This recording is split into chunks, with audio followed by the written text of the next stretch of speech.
available in the year of listing only, and although last year the government has increased that percentage to the 20%, but this tax credit is available only in the year of the listing. It is our suggestion that that should be allowed in the at least subsequent 2 years of the listing. Now there are certain suggestions relating to the specialized sectors, and the first is relates to the services sector. And everyone knows that last year the government has amended the law and brought the corporate sector into the minimum tax regime, and because under the normal cases the minimum tax is applicable at 1%, but for the companies in the services sector the minimum tax rate was increased to 8%. So there are a number of services sectors who have very low margins and were unable to absorb that 8% minimum tax. So there was a committee formed by the finance minister who had discussed at length the practical issues of the number of sectors. And right now the government has introduced a new scheme for the 12 sectors that if they will offer themselves for the tax audit, then the 8% differential of 8% minimum tax is carried forward, and and other than that, you will not off, the tax rate will be, minimum tax will be 2%. It is our suggestion that either the corporate sector should be excluded from the minimum tax regime and the general minimum tax regime should remain applicable to them, or if it is not possible, then the scheme already given to the 12 sectors should also be given to the other sectors who are in the services sector. So that should remove the discrimination among the different sectors from the services side. It is also our suggestion that the IT-related exemption for the IT-related services is expiring in 2016. It is our suggestion that not only this exemption should be extended, but also this exemption should be given to all type of services like accountants, architects, engineers who are exporting these services. They should also be allowed the exemption for that tax. The third suggestion relates to it is a practical problem. Frankly, in professional view, for the services sector, the import of the tax paid on the import of the plant and machinery should not be final tax. But what is practically happening is that the tax authorities, based on certain interpretation of the law, the services sector have been subjected to final tax regime on their import of plant and machinery. And it is our suggestion that a clarificatory amendment should be made based on which the presumptive tax regime on import of plant and machinery should be applicable only on those persons who deal in the fixed asset. For example, if a person is importing and selling the good, then to that person only this presumptive tax regime should be applicable, and other than that, the tax collected at import stage should remain adjustable.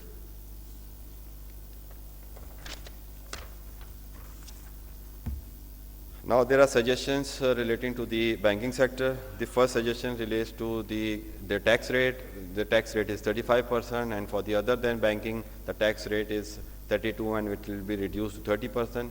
We are suggesting that the tax rate for the banking company should also be aligned with the normal corporate sector, and the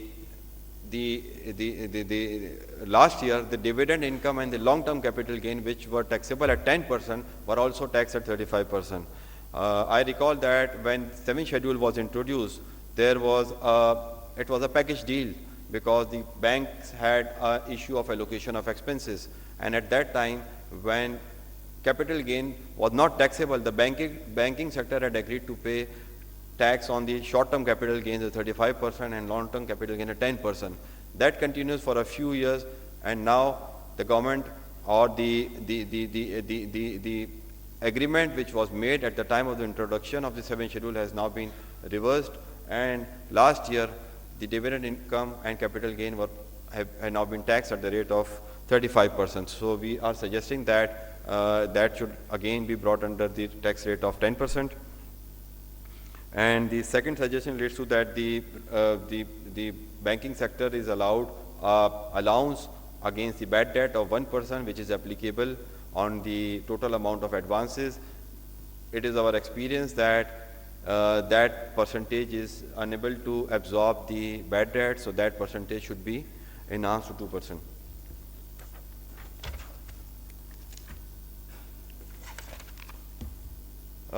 Under the 7th schedule, there is a concept of group relief, which is also applicable to other than banking companies. But for the banking companies, the law is phrased in a manner that effectively that group relief cannot be available to any banking company, because the law provides that there should be 100% owned banking company subsidiary. So this is a very rare situation where that will happen, that the bank has a subsidiary of again is a bank. So that law should be rationalized, and so that group relief can be availed by the banks. There are always, you hear that the tax notices are received by the banks to attach the bank accounts of the tax defaulters. That is basically creating a lot of administrative issues for the banks. That process should be streamlined, and it is our suggestion that there should be a reasonable time provided to the bank to understand what is the background of the issue. They can contact with the the taxpayer, their consultant, to understand whether there is a stay available in the High Court or not. So that process needs to be streamlined, and there should be a minimum limit, because we have seen that the tax recovery notices are issued for a few thousand rupees as well. So that extreme recovery measure should be applicable when there will be a certain amount of tax liability which is unpaid, and there should be an approval. In my view, there should be an approval should be obtained from the appellate authority where the appeal lies. Because right now what is happening, that as soon as the 30 days time period expires, the bank's accounts are attached, and the tax officer comes at the branch and threaten the branch manager that if you will not pay me pay order in half an hour, I will arrest you. So that is basically, that process needs to be improved. And now there are few issues relating to the Islamic banking. Basically, in my view, all these issues are being raised by the tax authorities because the law in our view is very clear, but they are reading the law unfortunately in a different manner to raise the tax demand. So there are 2 or 3 suggestions relating to the Islamic banking, which are basically in the nature of the clarificatory amendment. The first issue relates to the Rule 3.2. Under the Rule 3.2, the banks who are Islamic banks or who have the Islamic window operations, they have to file a statement that their income or tax liability is neither lower nor higher than if those transactions, Islamic transactions, were conducted in the conventional manner. So that statement is required to be filed. But that statement, in our view, is required to be filed only where there is a permanent difference, because there are a number of transactions of the Islamic banking where there will be just a timing difference between the transaction of the Islamic mode and the conventional mode. So, and we have seen the similar law in Malaysia and UK, from which this Rule 3.2 was borrowed, and there also this statement is filed where there is a permanent difference between the income of the Islamic banking mechanism and the conventional banking mechanism. So that needs to be clarified in the law, that this statement is required to be filed only when there will be a permanent difference between the Islamic banking transaction and the conventional banking transaction. The second issue also relates to basically the misinterpretation. Ijara, everyone knows, is Islamic mode of leasing, and tax authorities in some cases have considered that this is basically a finance lease and not in the nature of the operating lease. So by treating those Ijara leases as a finance lease, they are effectively disallowing the depreciation and resulting in taxation of the gross rentals of the leasing business. So that is a huge irritants in the interpretation and the application of the law, and it is our suggestion that the 7th schedule should be clarified, that the assets given on Ijara shall not be considered as assets given on the finance lease. So that is basically a clarificatory amendment which is required. The third issue relates to again the Islamic banks and the Islamic window operations, that in some cases, the gross receipts from the banking transaction. For example, if you are aware that if there is a Muraba transaction, then you will have a gross amount of receipts on the supply of underlying goods based on which the Islamic product is developed.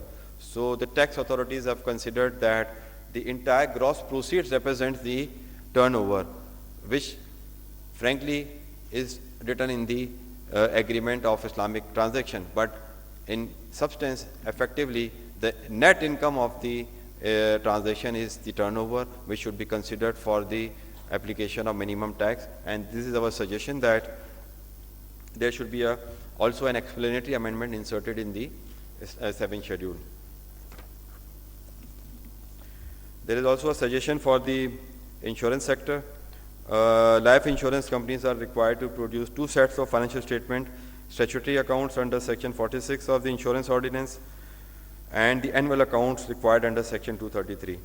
So from the tax point of view, the amendments are required that where there is any difference in the published financial statement and regulatory returns, the regulatory returns shall be considered for computing the profits and gains of the life insurance business. This is needed because ICAP has modified the contents of the published financial statement in accordance with the IFRS. So this is basically a change required because there is a change in the presentation of the accounts. So there is a corresponding change is required in the income tax law as well.